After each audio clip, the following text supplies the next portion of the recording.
En Radio Intereconomía, Pulso Geopolítico. Análisis sobre los nuevos desafíos mundiales. Presenta Rafa Jiménez. Bienvenidos a Pulso Geopolítico. Asistimos a una muestra perfecta de cómo los errores estratégicos marcan la situación de los países en su lucha por prosperar en el concierto internacional, especialmente cuando se buscan cambios que no terminan de llegar y uno, en su afán por provocarlos, por desencadenarlos, pues le da un golpe al avispero. Golpes que quedan marcados a fuego en la historia de las relaciones internacionales. De hecho, el 7 de octubre de 2023 va a quedar como uno de esos días que reordenan la historia, igual que el 11 de septiembre en Estados Unidos o la caída del muro de Berlín en 1989. La ofensiva de Hamás contra Israel no solo abrió un nuevo ciclo de violencia en Oriente Medio, sino que al final activó una cascada de acontecimientos, una suerte de efecto dominó, cuyas consecuencias hoy, cerca de 2 años después, seguimos sin poder dimensionar completamente. Jamás el brazo visible de la política de Teherán más cercano a Israel desató aquella operación con la esperanza de debilitar a Israel, de arrastrar al resto de aliados regionales a una guerra total, tal vez de conseguir finalmente la destrucción de lo que en Teherán denominan como pequeño Satán. Es como el régimen iraní ha denominado durante décadas el Estado judío, pero quizá al final lo que estamos viendo es que Irán, en su afán por extender su influencia, por utilizar sus proxies, por intentar escalar el conflicto para que todos los que tienen en común la religión islámica en esa zona se incorporaran a la lucha contra Israel, pues parece que calculó mal, rematadamente mal.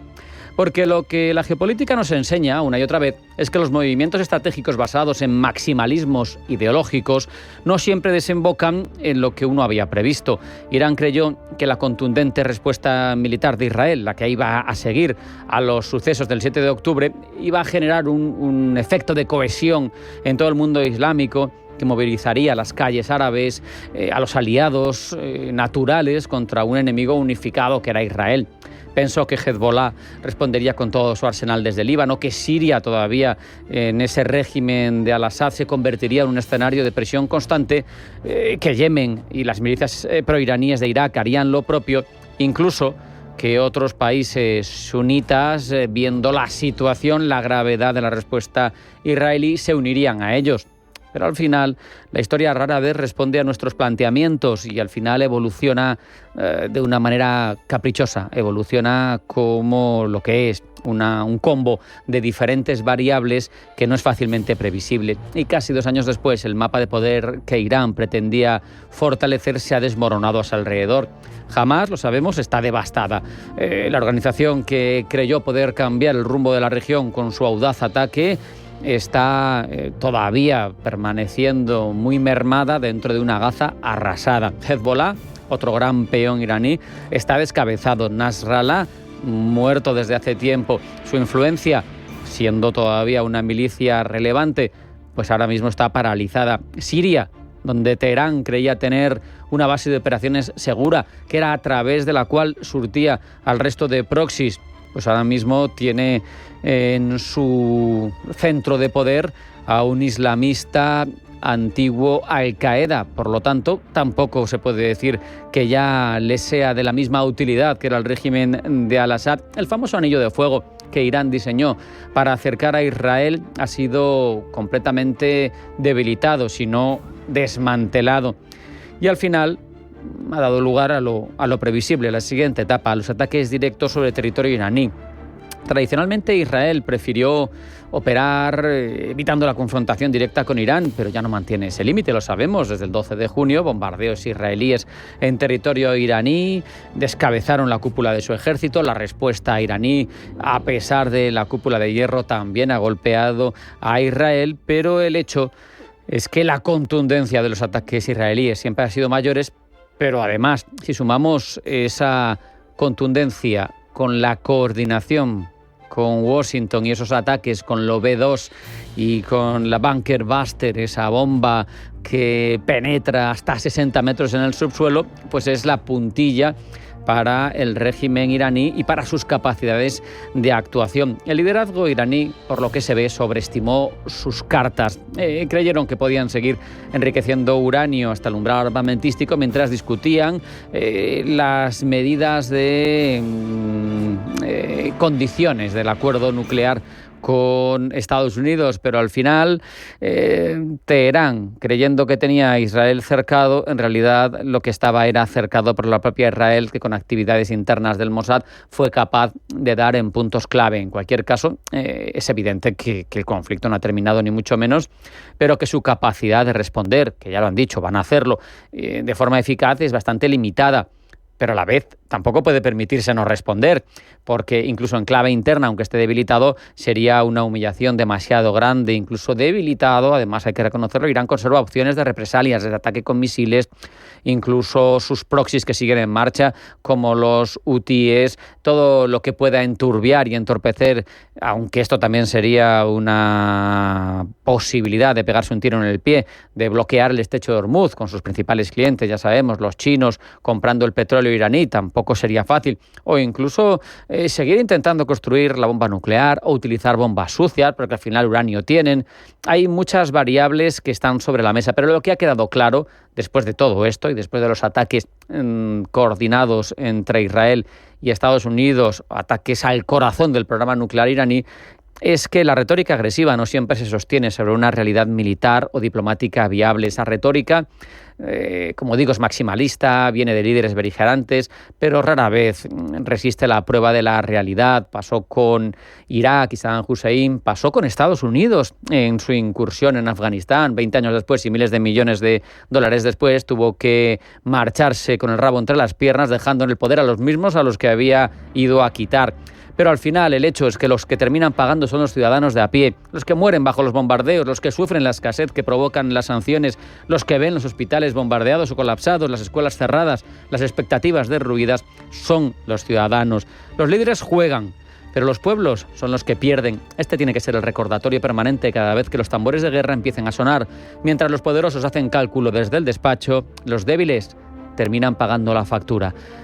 Vamos a hacer un pequeño alto en el camino. A la vuelta, tiempo de titulares que elabora Blanca del Tronco, pero no se marchen porque después de la pausa sigue Pulso Geopolítico en Intereconomía.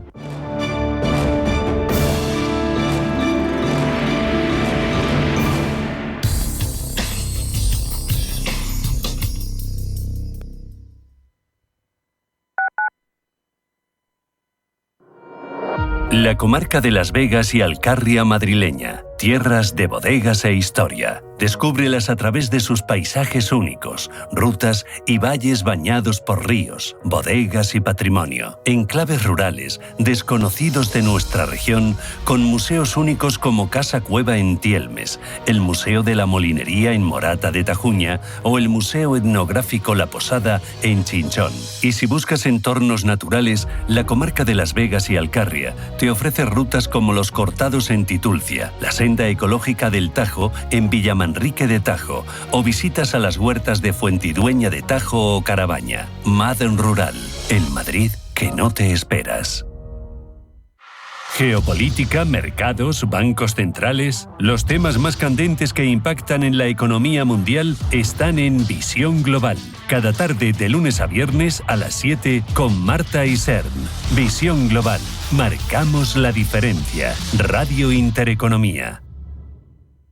Atención inversor, únete al club de inversión de Grupos Eneas. Estamos especializados en la compra, reforma y venta de inmuebles y otros activos, ofreciendo rentabilidades muy atractivas. Coinvierte con nosotros. 91 639 0347. Grupos Eneas, tu aliado en la inversión. Los mercados financieros. Las bolsas más importantes. Información clara y precisa. Esto es Radio Intereconomía. Me gustaría obtener un certificado. ¿Sabe que este trámite puede hacerse online? Solo descargue Nuestra app en su móvil. Le pedirá una doble autentificación. Después recibirá un código SMS. con una notificación push y listo. ¿Desconectado de las nuevas tecnologías? Conecta con tus gestiones diarias gracias a los cursos de formación digital de la Comunidad de Madrid. Porque hoy la vida es conectar. Financiado por la Unión Europea, Fondos Next Generation, Plan de Recuperación, Transformación y Resiliencia, Gobierno de España, Comunidad de Madrid.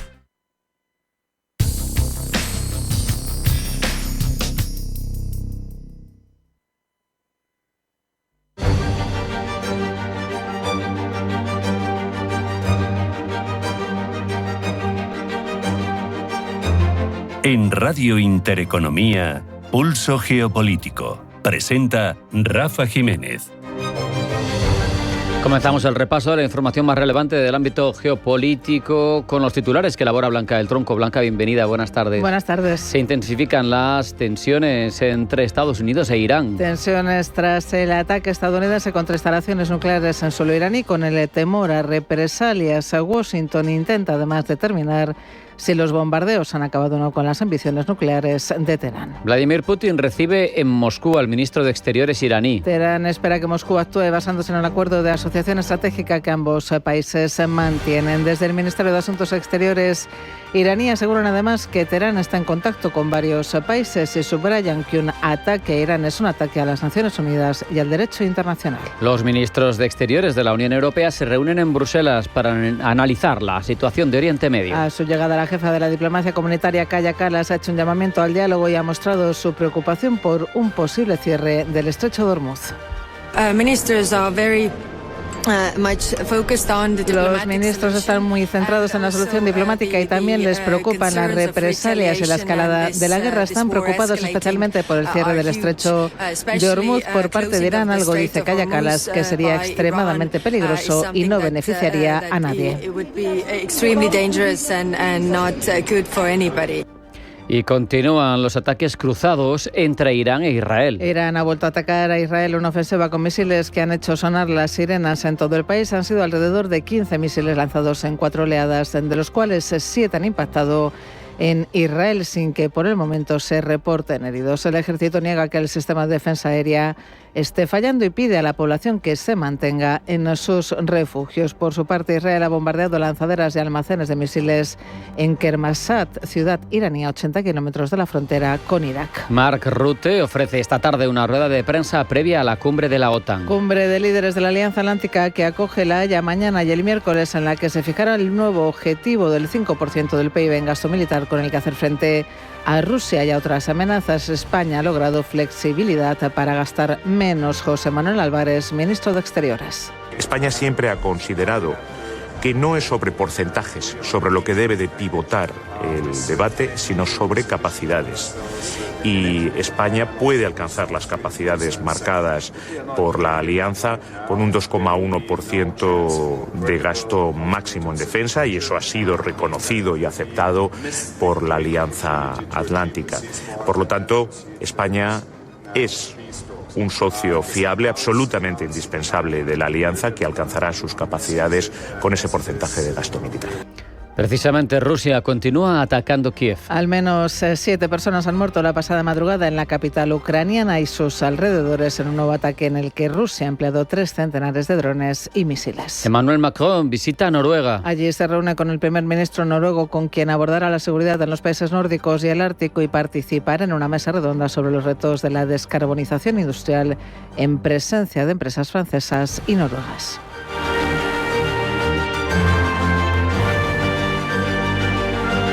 En Radio Intereconomía, Pulso Geopolítico. Vamos ya, sin más demora, a ahondar, a profundizar en la información internacional, Blanca. Las hostilidades entre Israel e Irán continúan por 11º día consecutivo en un enfrentamiento que está escalando en las últimas horas tras el ataque estadounidense a 3 instalaciones nucleares iraníes. El ministro iraní de Asuntos Exteriores ha viajado a Moscú para entrevistarse con Vladimir Putin y allí ha encontrado el apoyo del presidente ruso. Quien asegura que Rusia está dispuesta a ayudar al pueblo iraní. Putin ha condenado los ataques contra ese país como una agresión no provocada y ha asegurado que no tiene justificación. Y todo ello, como decimos, tras los ataques de Estados Unidos a instalaciones nucleares iraníes. San Rubén Gil.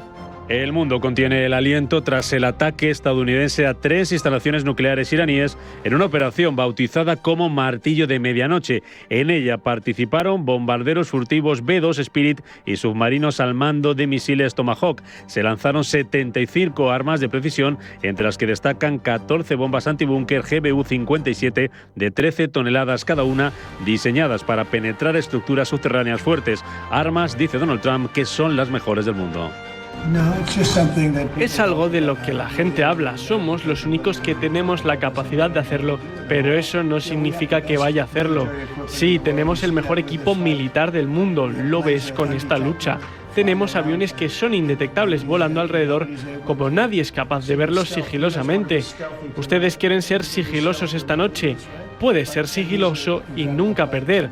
Pero estos son aviones y armas increíbles. Tenemos las mejores armas del mundo con diferencia. Armas destinadas a 3 instalaciones nucleares: Fordow, especializada en enriquecimiento de uranio; Natanz, principal centro de centrifugadoras subterráneas; e Isfahan, que alberga un centro de investigación nuclear y de reconversión de uranio con más de 3.000 científicos. Según el Pentágono, todos los objetivos recibieron daños monumentales, mientras que Irán minimiza los daños. José María Peredo, catedrático de Comunicación y Política Internacional de la Universidad Europea de Madrid, cree que la capacidad nuclear de Irán sí ha quedado dañada. Creo que ha quedado evidentemente muy dañada, en el sentido de que las principales plantas en las que se estaba desarrollando el programa pues han sido atacadas y destruidas. Algunas de los responsables, algunas otras instalaciones también han sido destruidas, incluso personas, en el caso de los ataques israelíes previamente, y por consiguiente pues el programa nuclear pues efectivamente ha sido muy dañado. Se habla de retraso más que de finalización, pero lógicamente se abre un momento distinto ahora con respecto al tema de la desnuclearización. La operación de Estados Unidos sobre Irán se ha producido tras semanas de tensión entre Tel Aviv y Teherán. Washington llevaba meses advirtiendo que actuaría si Irán cruzaba ciertos umbrales nucleares. Se teme que este sea el comienzo de una escalada regional más amplia, con milicias aliadas a Irán en Siria, Irak, Líbano y Yemen. Sobre el terreno, Israel e Irán continúan con sus ataques cruzados. Teherán ha vuelto a atacar Israel mediante una ofensiva con misiles que han hecho sonar las sirenas en todo el país. Han sido alrededor de 15 misiles lanzados en 4 oleadas, de los cuales 7 han impactado en Israel sin que se hayan reportado heridos. El ejército niega que el sistema de defensa aéreo esté fallando y pide a la población que se mantenga en sus refugios. Tras este ataque, Israel ha comenzado a atacar objetivos iraníes. El ministro de Defensa israelí, Israel Katz, asegura que en estos momentos el ejército israelí está atacando con una fuerza sin precedentes objetivos del régimen y organismos de represión gubernamental en el corazón de Teherán. Por cada cohete disparado contra Israel, dice Katz, el dictador iraní será severamente castigado y los ataques continuarán, añade el ministro de Defensa israelí, con toda intensidad. Tensión entre Israel e Irán e intervención de Estados Unidos que ha provocado reacciones internacionales. En Bruselas, reunión de los ministros de Exteriores de los 27. Paloma Arnaldos. Bruselas mira con preocupación la intervención de Estados Unidos en el conflicto entre Israel e Irán y por eso la jefa de la diplomacia comunitaria, Kaja Kallas, ha insistido en una respuesta diplomática para evitar la escalada del conflicto. La Unión Europea siempre ha estado a favor de la diplomacia, por lo que tuvimos conversaciones con el ministro de Irán el viernes. Irán se abrió a discutir también los temas nucleares, pero también cuestiones de seguridad más amplias que afectan a Europa. Así que definitivamente tenemos que mantener esto en marcha, porque al final tiene que haber una solución diplomática para tener una perspectiva a largo plazo sobre esto. La jefa de la diplomacia comunitaria teme además las consecuencias que pueda tener un posible cierre del estrecho de Hormuz. Los ministros están muy centrados en la solución diplomática y también les preocupan las represalias y la escalada de la guerra. Están preocupados especialmente por el cierre del estrecho de Hormuz por parte de Irán, algo que dice Kaja Kallas que sería extremadamente peligroso y no beneficiaría a nadie. Más allá de la tensión entre Irán e Israel, en la cumbre, España, junto con Irlanda, Eslovenia y Luxemburgo, van a impulsar la petición de suspender inmediatamente el acuerdo de asociación Unión Europea-Israel, incluyendo un embargo de armas y sanciones individuales a responsables que dificulten la solución de 2 estados. Solicitan coherencia europea frente a posibles violaciones de derechos humanos cometidas por Israel. José Manuel Álvarez, ministro de Asuntos Exteriores. No son las denuncias las que van a parar esta guerra inhumana en Gaza, son las acciones. Y yo claramente voy a poner 3 encima de la mesa. La suspensión inmediata del acuerdo de asociación, un embargo de venta de armas por parte de la Unión Europea a Israel y sanciones individuales a todos aquellos que quieren malograr definitivamente la solución de dos estados. Los ministros también pactaron una hoja de ruta reversible para relajar sanciones económicas en Siria, excepto las relacionadas con violaciones de derechos humanos o el régimen de al-Assad. La nueva estrategia incluye fondos humanitarios y cooperación futura con unas posibles autoridades sirias de transición. China también mira con preocupación la escalada de tensión. El gobierno chino ha instado a intensificar los esfuerzos para evitar un impacto en el desarrollo económico mundial después de que el Parlamento iraní plantease el cierre del estrecho de Hormuz, que canaliza alrededor del 20% del petróleo y el gas que se exporta por mar en el mundo.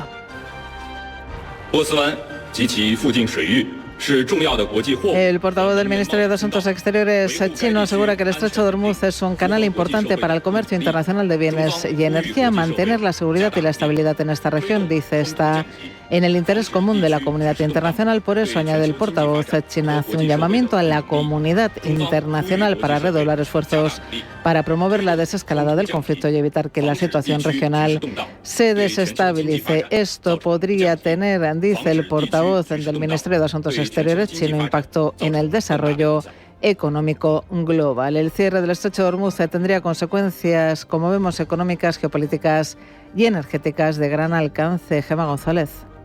Irán podría cerrar el estrecho de Hormuz tras el ataque estadounidense. Teherán ha vuelto a lanzar la amenaza. Su cierre tendría implicaciones económicas muy graves. El estrecho de Hormuz es un paso marítimo de apenas 33 kilómetros de ancho en su punto más estrecho, ubicado entre Irán, Omán y Emiratos Árabes Unidos. Conecta el Golfo Pérsico con el Mar Arábigo y, por extensión, con los océanos del mundo. Es la ruta obligatoria de salida para el petróleo y gas de las grandes potencias productoras del Golfo: Arabia Saudí, Irak, Kuwait, Qatar, Bahrein, Emiratos Árabes e Irán. A través del estrecho de Hormuz pasa aproximadamente un 20% del petróleo mundial transportado por mar, unos 17 millones de barriles diarios y más de un tercio del gas natural licuado, especialmente desde Qatar. Joel Grau es directivo de Clarkson y de JP Morgan. El 20% o más del 20% de lo que consume el mundo a nivel energético en petróleo y gas pasa por Hormuz. El hecho de que se haya hecho la aprobación por el Parlamento iraní no ayuda, pero bueno, todavía no se ha materializado. Lo que es el movimiento marítimo en la zona sigue as usual, sigue con normalidad. Obviamente las tensiones se están incrementando, pero el tráfico está siguiendo. Si Irán cierra el estrecho de Hormuz, se dispararía el precio del petróleo. Se estima que un cierre completo podría llevar al barril de referencia en Europa, al Brent, por encima de los $120 en cuestión de días. Aumentaría además el coste del transporte, afectando a todos los sectores industriales, y habría demoras en rutas marítimas clave, lo que podría suponer un colapso temporal de las exportaciones de petróleo del Golfo. Los países más dependientes, como India, Japón, Corea del Sur o Europa, sufrirían disrupciones logísticas. Pero, ¿tiene Irán la capacidad de cerrar realmente el estrecho de Hormuz? Sí, aunque no por mucho tiempo. Tiene capacidad de colocar minas, misiles costeros y lanchas rápidas, y puede hacer que el tráfico marítimo sea tan peligroso que muchas aseguradoras retiren cobertura. Sin embargo, Estados Unidos tiene los medios militares para reabrir el paso en días o semanas. A un solo día de que comienza la cumbre de La Haya, el secretario general de la OTAN ha permitido que España no se comprometa al 5% del gasto en defensa, lo que podría generar tensiones con Estados Unidos y otros miembros del bloque. Pablo Llanoné. Desesperado por lograr consenso en la cumbre de la OTAN, Mark Rutte ha cedido y ha planteado un modelo de gastos en defensa flexible que permitirá a España no llegar a ese 5% tan reclamado por Washington. Para el gobierno español, con el 2,1% que está dispuesto a aportar, es más que suficiente para cumplir con los objetivos de defensa del bloque. Así lo ha expresado el ministro de Exteriores, José Manuel Álvarez. España siempre ha considerado que no es sobre porcentajes, sobre lo que debe de pivotar el debate, sino sobre capacidades. Y España puede alcanzar las capacidades marcadas por la alianza con un 2,1% de gasto máximo en defensa, y eso ha sido reconocido y aceptado por la Alianza Atlántica. Por lo tanto, España es un socio fiable, absolutamente indispensable de la alianza, que alcanzará sus capacidades con ese porcentaje de gasto militar.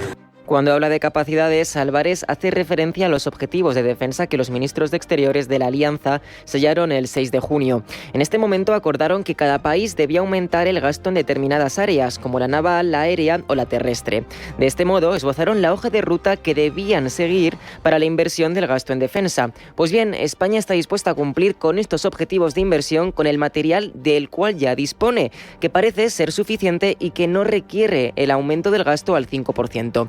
¿Cómo? Se preguntarán. Pues bien, desplegando aviones como el A400M o el C-295 en misiones de la OTAN, poniendo a disposición misiles Spike para misiones de la Alianza Atlántica o contribuyendo a logística compartida con helicópteros NH-90. Aunque estas capacidades ya existentes permiten a España cumplir, según el Gobierno, con los objetivos de la OTAN, seguiríamos desmarcados de la línea del resto de países, de los cuales muchos seguramente también cuentan con las capacidades necesarias para cumplir sus objetivos y, aún así, sí que subirán el gasto al 5%. Esta situación, dice el consultor político Enrique Cocero, podría crear una alianza atlántica a 2 velocidades. Me preocupa especialmente con la decisión que ha tomado Pedro Sánchez de invertir solamente el 2,1% o no, o sea, que en realidad tiene que ser el 5% porque la carta de Rutte no es tal y como la leyó Pedro Sánchez ayer, pero si ese 2,1%, mientras los demás países están haciendo un esfuerzo de intentar llegar al 5%, de intentar llegar, que no creo que sea fácil llegar, de intentar llegar al 5%, puede convertir a la OTAN en una alianza en varias velocidades, en 2 o en 3 velocidades. Y 2 o 3 velocidades significa, ojo, que no vamos a compartir información de inteligencia hasta que no sea extremadamente necesario. Estaremos atentos mañana de cómo aterriza en la mesa de la Cumbre de La Haya esta flexibilidad. Seguiremos la reacción de Estados Unidos tras meses exigiendo que todos los países, citando explícitamente a España, lleguen al 5%. Y también analizaremos la postura de otros países miembros cuya reticencia a aumentar el gasto en defensa podría fortalecerse con la postura española, tal y como es el caso de Eslovaquia.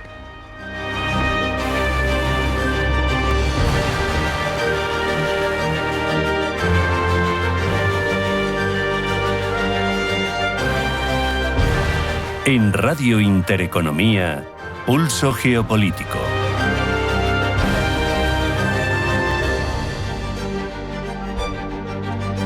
En toda esta situación que hay abierta en el panorama internacional, Israel tiene un papel protagonista que viene desarrollando especialmente desde que sufriera los asesinatos del 7 de octubre del 23 a manos de Hamás.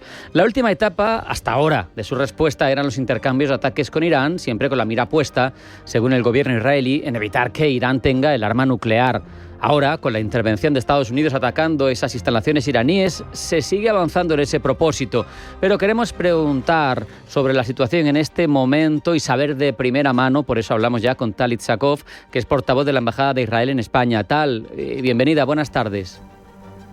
Hola, buenas tardes, shalom a todos, los saludo desde Israel, estoy aquí. Tal, ¿cómo interpreta Israel esa entrada directa de Estados Unidos en el conflicto con el bombardeo a la infraestructura nuclear iraní?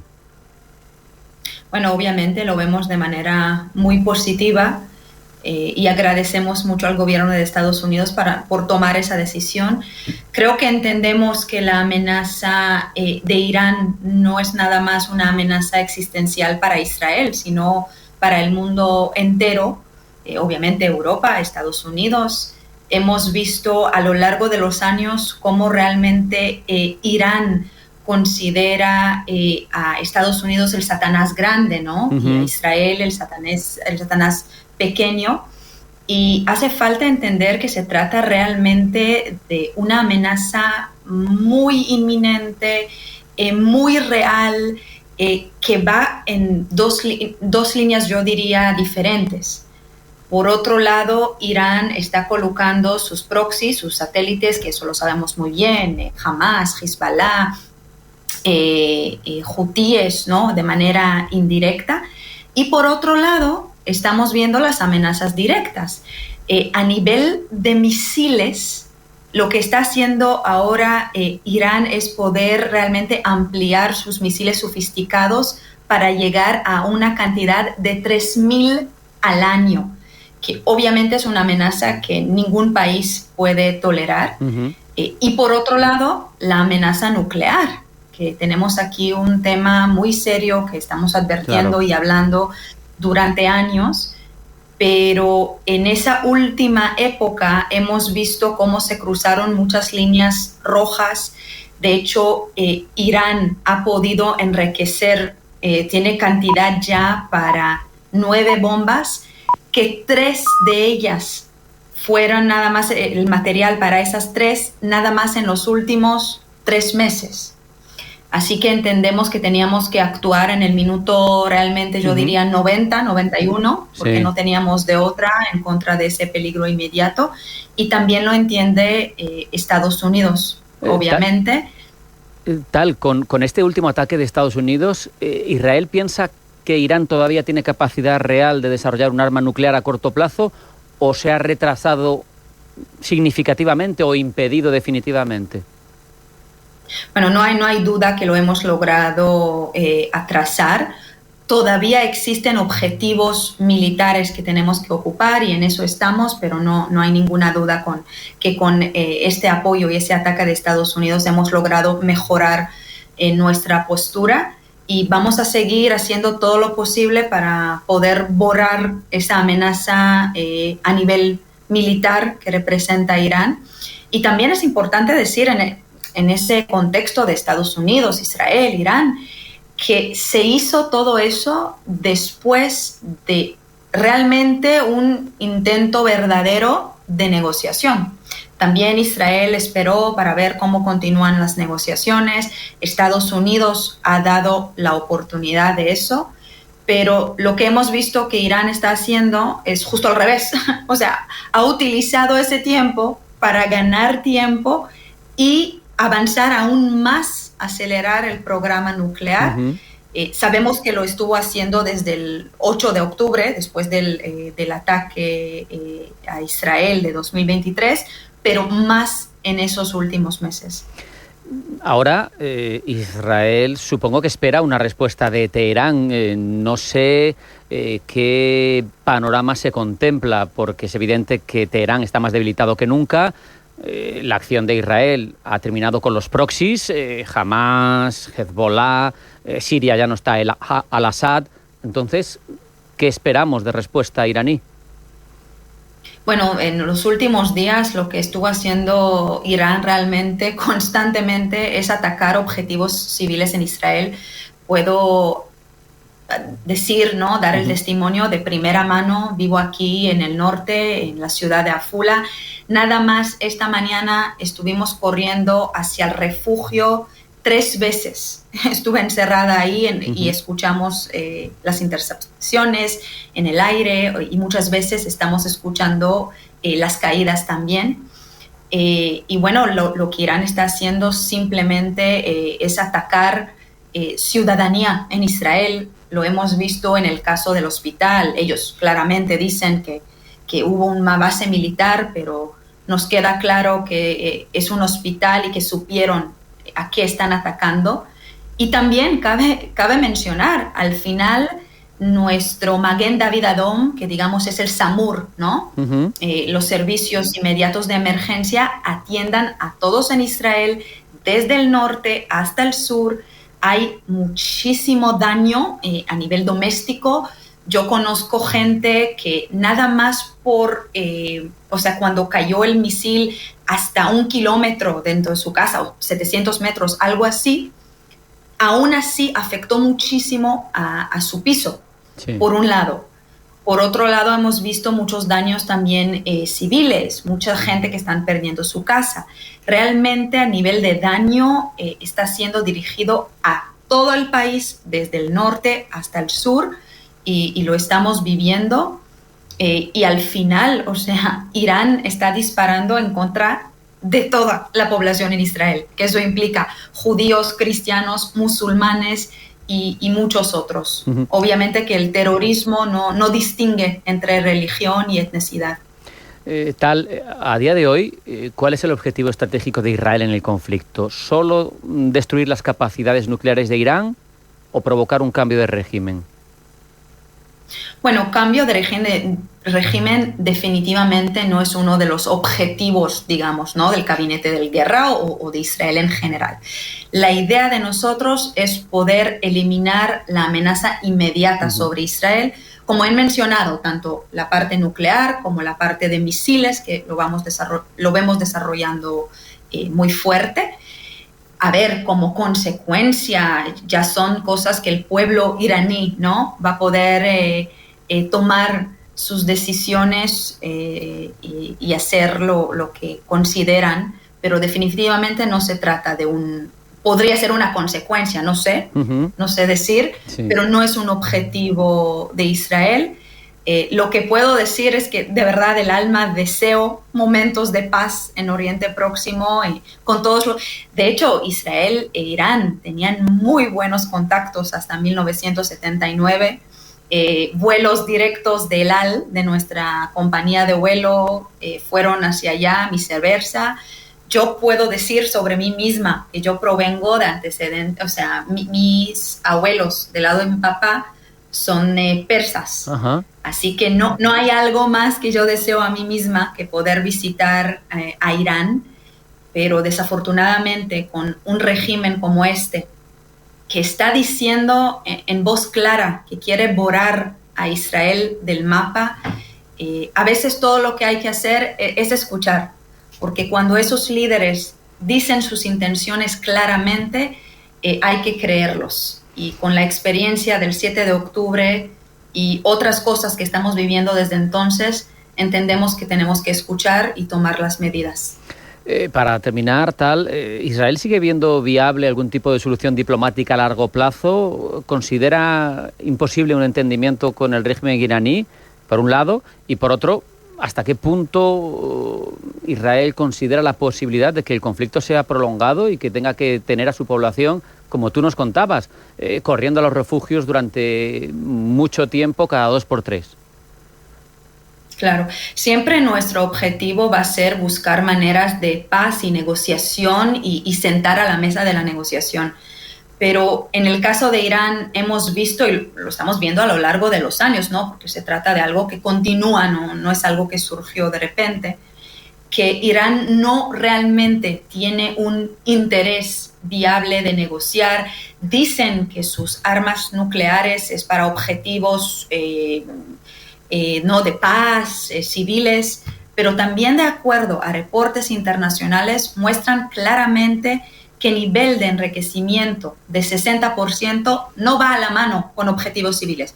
No hay ninguna justificación y si se presenta una solución diplomática, obviamente sería bienvenida, pero tiene que cuidar los intereses de nosotros porque el peligro es existencial y supimos que se trata, para realmente desarrollar esas bombas, se trata de entre horas y semanas. O sea que estamos hablando de días y obviamente que no podemos permitir.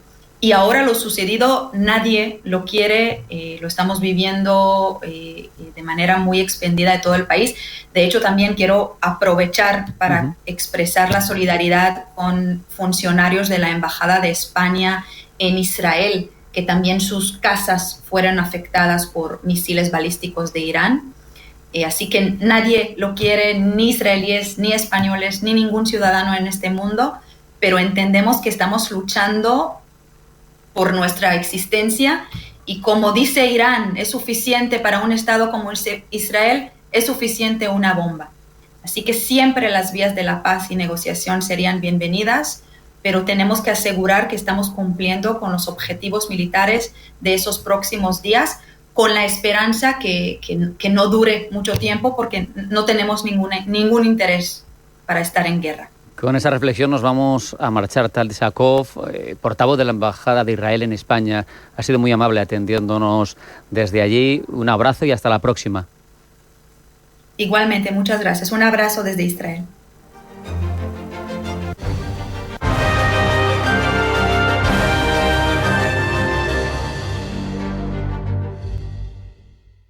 El bosque finlandés, el monasterio de Santa María del Paular y el chocolate artesanal de Rascafría. La impresionante iglesia gótica de Torrelaguna, un pueblo con una historia increíble. La rica gastronomía tradicional de Patagonia. Imposible contarte en tan poco tiempo todo lo que puedes descubrir en las villas de Madrid.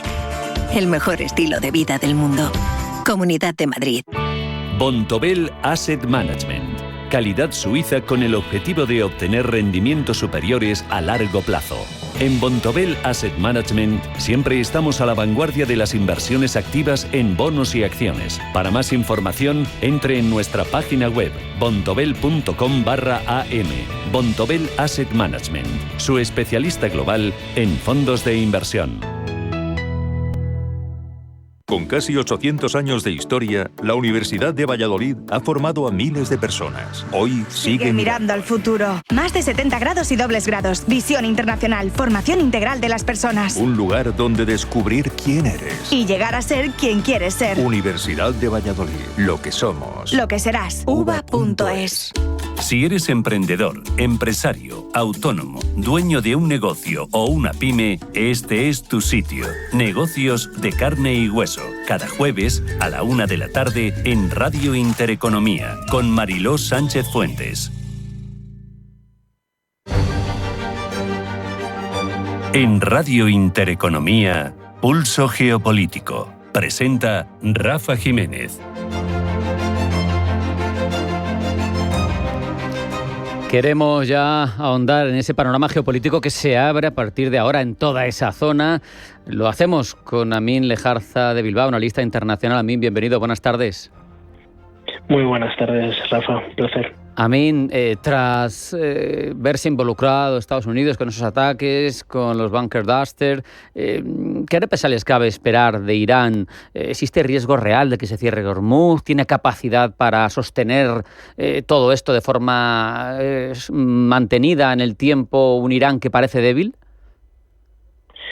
Bueno, actualmente Irán lo tiene bastante complicado, es decir, aunque cierre Hormuz, es también a un medio plazo pegarse un tiro en el pie para ellos mismos, es decir, ellos también dependen de que Hormuz pueda seguir con un tránsito manejable por diversos actores con los que ellos mismos interaccionan, llámese China, incluso llámese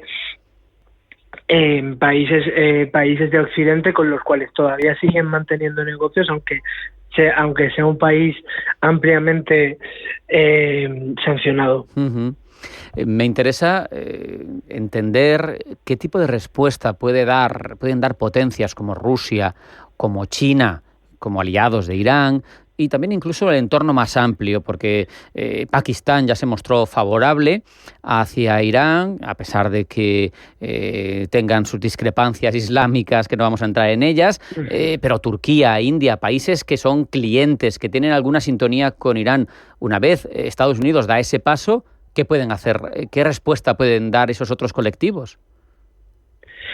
Tenemos que entender que efectivamente el mundo ya no es lo que era hace 15, 20, 30 años, es decir, el mundo ha virado, esto lo hemos dicho muchas veces y ahora lo estamos empezando a ver. ¿Qué quiero decir con esto? Muy sencillo, estamos hablando de que los grandes clientes de Irán, como ha pasado con Rusia desde la invasión en Ucrania, están en otro eje en el cual desde Occidente, por mucho que lancemos bombas contra enclaves estratégicos como ha hecho Estados Unidos, no se ven completamente o ampliamente afectados. Evidentemente, si cierra Hormuz, a China o a India sí que se verán afectados por el tránsito y el paso de mercancías, pero aún así, Irán sabe que se ve medianamente respaldado y fuerte a nivel de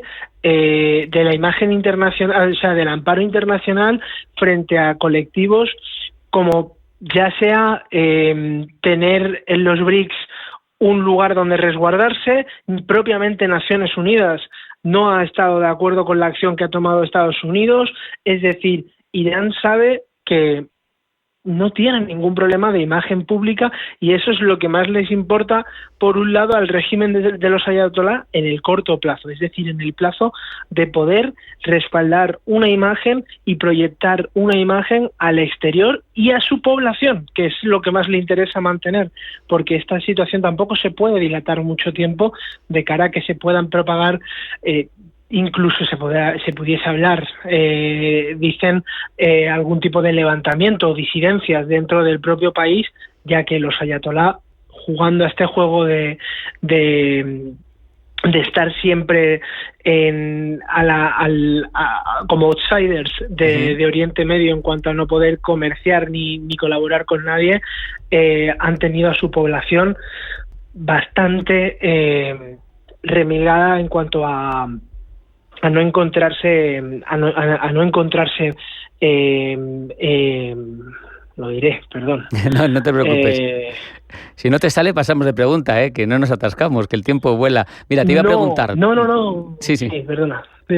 No, que me estás hablando de los ayatolás, me parece clave en torno a esos posibles levantamientos. Dicen que Jamenei ya ha designado sucesores por si lo asesinan de una manera u otra, y además cumple 50 años el régimen de la República Islámica de Irán en 2029.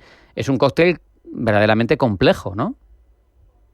Es un cóctel efectivamente verdaderamente complejo, puesto que podemos dilatar y desangrar desde el ámbito internacional, que es hasta probablemente lo que quieran hacer desde distintos países de Occidente, o mejor dicho, desde distintos enemigos de Irán, mirándolo desde el punto de vista israelí, desde el punto de vista estadounidense, y dar un golpe de efecto de que 50 años de régimen y cayó.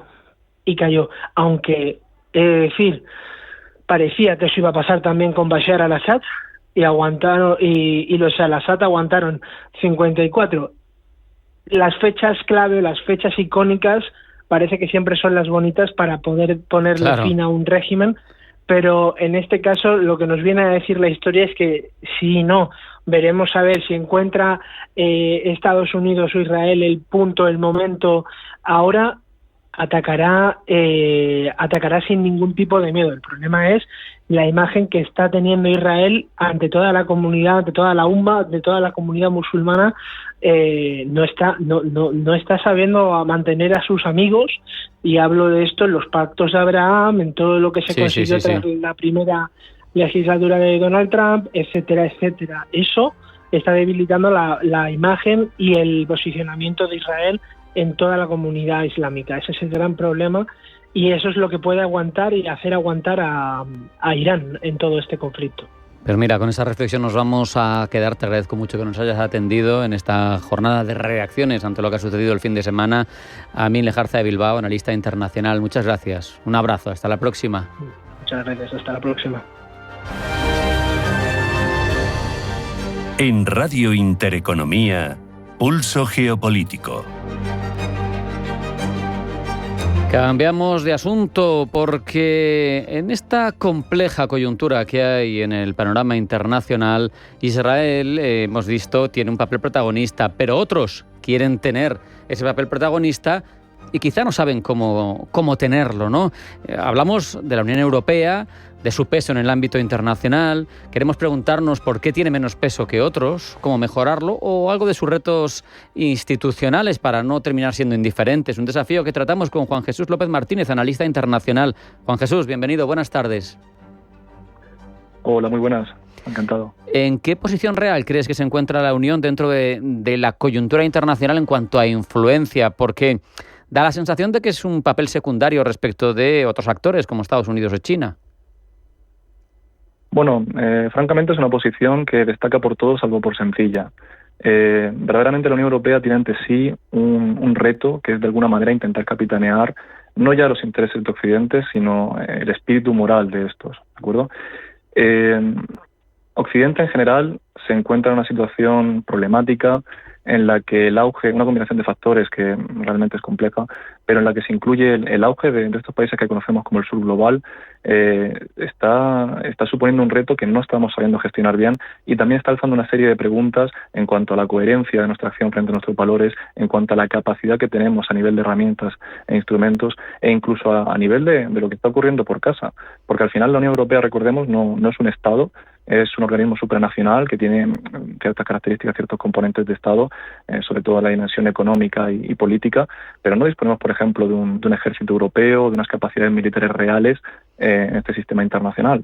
Entonces, creo que es importante destacar aquí, en este caso, qué podemos hacer qué debemos hacer y qué queremos hacer, porque no parece sano, no parece interesante para nuestros objetivos el intentar lanzarnos a una carrera con la cabeza por delante, con los cuernos por delante, si se me permite la expresión, con gigantes en estos campos como puede ser Estados Unidos o China. O sea, tenemos que intentar ser un poquito más estratégicos en cuanto a lo que podemos ofrecer sobre la mesa, esa capacidad como una potencia reguladora, como una potencia comercial, y hacerlo más de lo menos. Diría así como una pequeña introducción. ¿Cómo tendría que abordar, en tu opinión, la Unión Europea esa tensión entre una vocación integradora de seguir ampliándose, creciendo, y la evidente dificultad que tiene para tomar decisiones rápida, cohesionada? Porque da la sensación de que no es compatible una Unión Europea cada vez más grande con una Unión Europea cada vez más eficaz. Claro, o sea, aquí el problema es que nos encontramos ante distintos objetivos y necesidades cuyos planes de acción, el camino más adecuado para cada uno de esos objetivos, en muchos casos es completamente incompatible con el que requiere otro. La adhesión o la ampliación de la Unión Europea, ese proceso de ampliación, la última la tuvimos en 2014 con la incorporación de Croacia. Los criterios que se siguen para determinar quién se incorpora o no se incorpora a la Unión Europea oficialmente son los de Copenhague, que valoran pues el Estado de Derecho, el nivel de desarrollo económico y demás.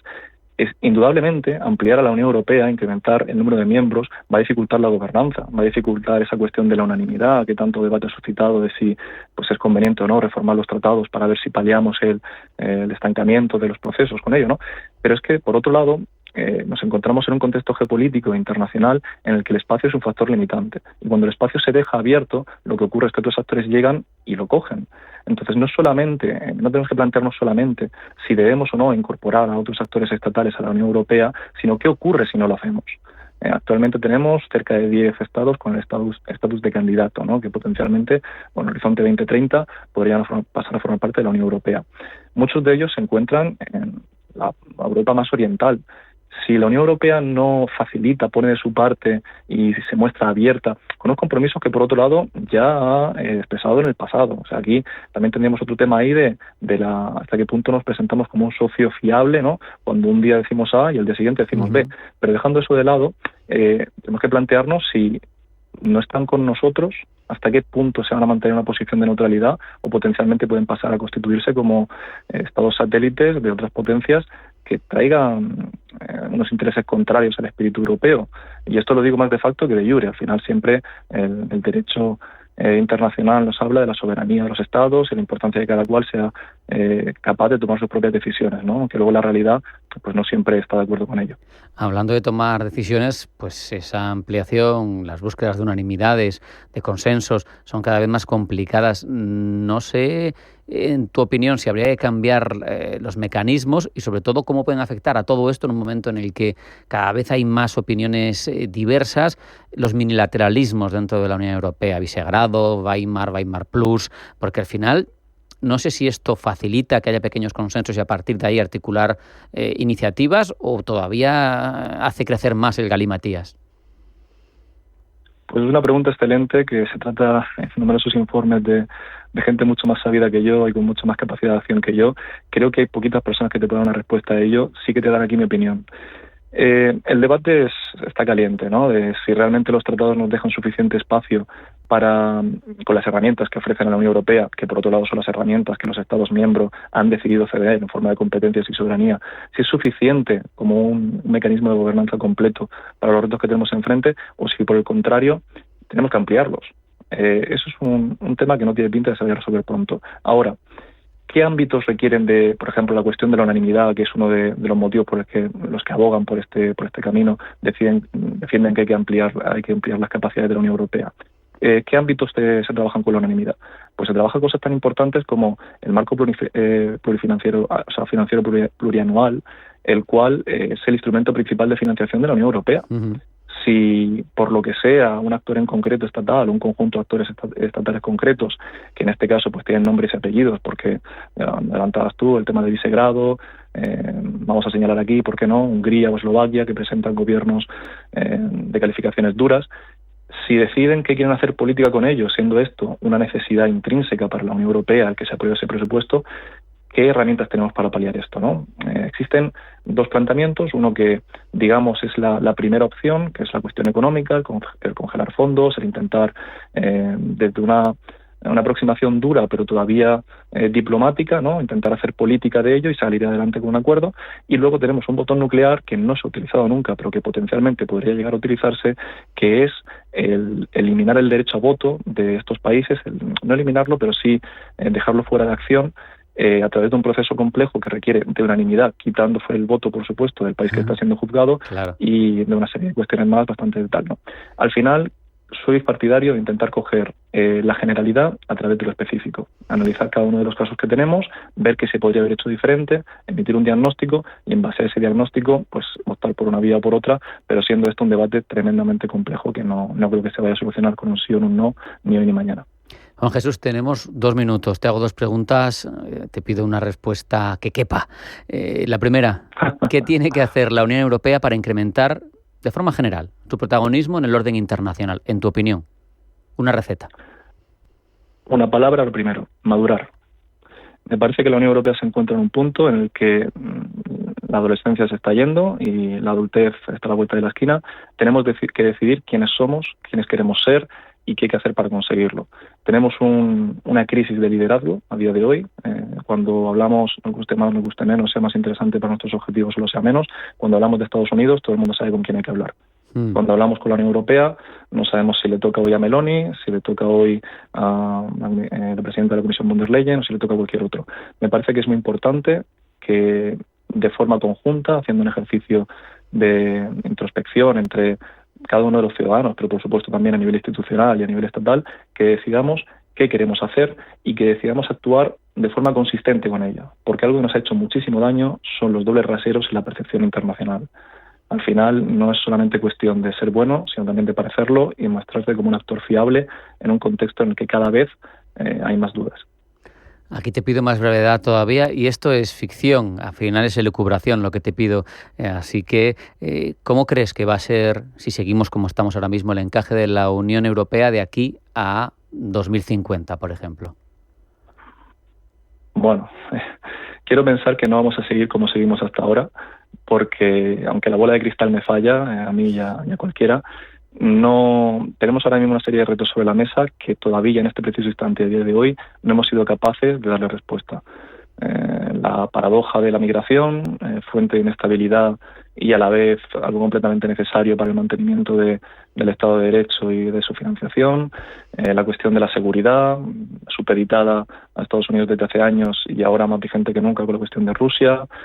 Creo que es necesario un cambio importante en una serie de planteamientos, no necesariamente en una dirección concreta, pero sí en cuanto a la intensidad con la que nos enfrentamos a ellos y en cuanto a la determinación. Y sobre todo, Juan Jesús, es necesario lo que decías tú antes, madurar. Te interrumpo porque no hay tiempo para más. Juan Jesús López Martínez, analista internacional, muchas gracias, un abrazo, hasta la próxima. Un abrazo. Nos queda solo tiempo para decirles que hasta aquí hemos llegado en esta edición de Pulso Geopolítico, pedirles que sean felices, que pasen buena tarde y que mañana vuelvan, porque mañana habrá más.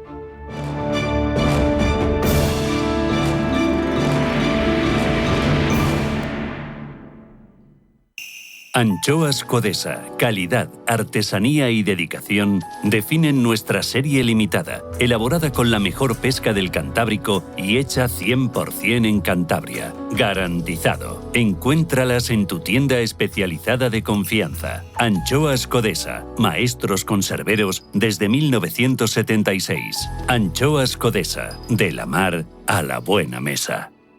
Me he hecho una cuenta. ¿Qué cuenta? La que me sale a cuenta. ¿Qué me cuentas? Te cuento que el primer año te da un 3% TAE hasta un saldo de 20.000 euros solo por domiciliar la nómina. No tiene comisiones y la contratas desde el móvil. Pero cuéntame más. Es la requete cuenta digital de Unicaja. Eso está requete bien, ¿no? Y con más requete ventajas en unicaja.es. Date prisa y ábrela antes del 31 de agosto. A esta cuenta le corresponde un nivel de riesgo 1 color verde, siendo 1 el menor y 6 el mayor. Entidad adherida al Fondo de Garantía de Depósito Español. Garantía capital 100.000 euros por depositante de entidad. 3% TAE, 2,967% TIN. Liquidación trimestral de intereses. Mar Azul, la fuerza del azul para tu cuerpo. Rico en ficocianina, un poderoso antioxidante que refuerza tu sistema inmunológico y te llena de energía. Menos cansancio, más vitalidad, más defensas. Bébelo cada día y siente la diferencia. Mar Azul, el impulso natural que tu cuerpo necesita. Encuéntralo en Sol Naturaleza o llamando al 91 31 31 409.